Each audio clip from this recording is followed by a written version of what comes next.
So we played in Chicago on Friday night. Thank you both. And I have a brother that lives in Chicago, and he's a brother who I wrote this next song for. And I always like to play this song when he's there because it's, he was the inspiration for it. But to give you just a little backstory, the reason he's the inspiration for it is I have a brother who basically, his life is kind of like American Pie or Porky's, whatever your reference is. He's like, my parents had to focus on him so much because he gets in a lot of trouble, He would kind of, things would happen. We'd be going through the, remodulating, is that what's going on? I like it. It's cool. Getting funky, getting intense. So yeah, things would happen like when he was in high school, we were going through security once, and there were like handcuffs in his back, and then and it's like, what the hell, man? What are you doing? Like, what is happening? And just like, are there kids here? Do we have kids here? Or? One. Hey, how you doing? So yeah, lots of stuff would happen to him.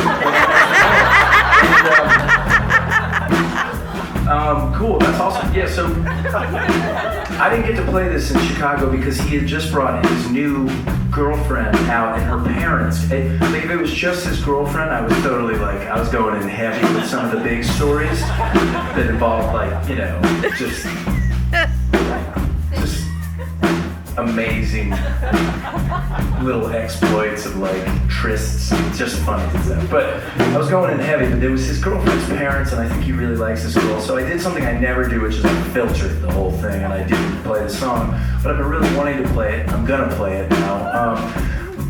And the story what I'm gonna tell you about is his latest exploit, which isn't his most outrageous because now he's 30 and he's kind of like reeling it in, but not really, He's a trader in Chicago and he wears this belt buckle that says cocky. Where does he even come from? So I was just with him over the holidays. I said, you got anything for me? And he's like, no.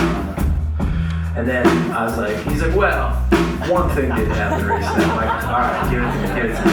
So his latest thing is when he first started dating this girl, he goes over to her apartment for the first time, and he goes into the bathroom. It's an old Chicago apartment, so there's just it's just like old pipes and stuff. And he goes in and there's a little basket of sundries, that they keep on the toilet or whatever. So he's rooting through there because he's a weirdo, whatever. And he finds a nose hair trimmer, like one of the little guys in there.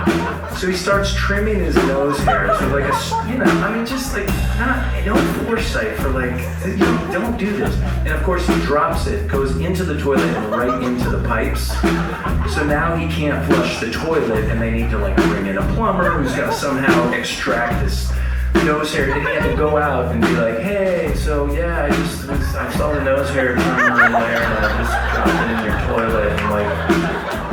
And it's just amazing that he keeps giving me, and I love that he's my brother because he's given me so many things to talk about on stage. So I don't have any verses about that in here, but this one is called In Front of the World.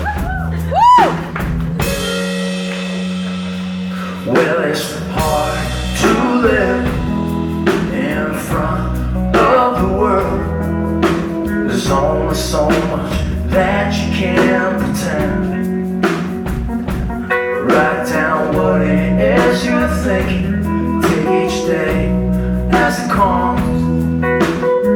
You never know what's hanging around the bend. And as far from the world as we get, I can't swear that the two of us will always be the same.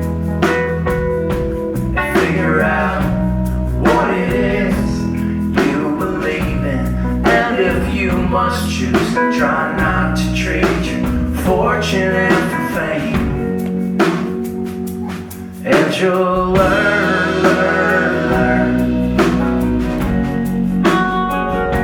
You wait your turn.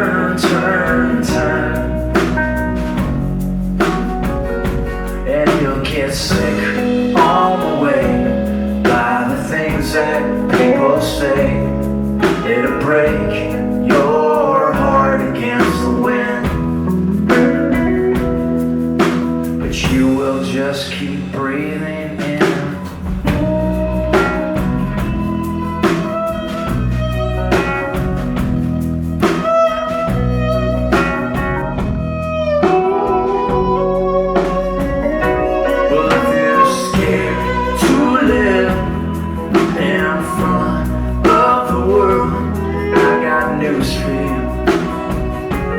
should be then.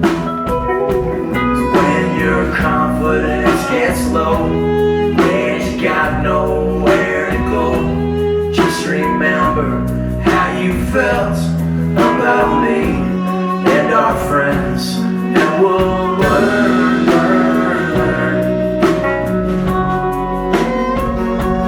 Wait our turn.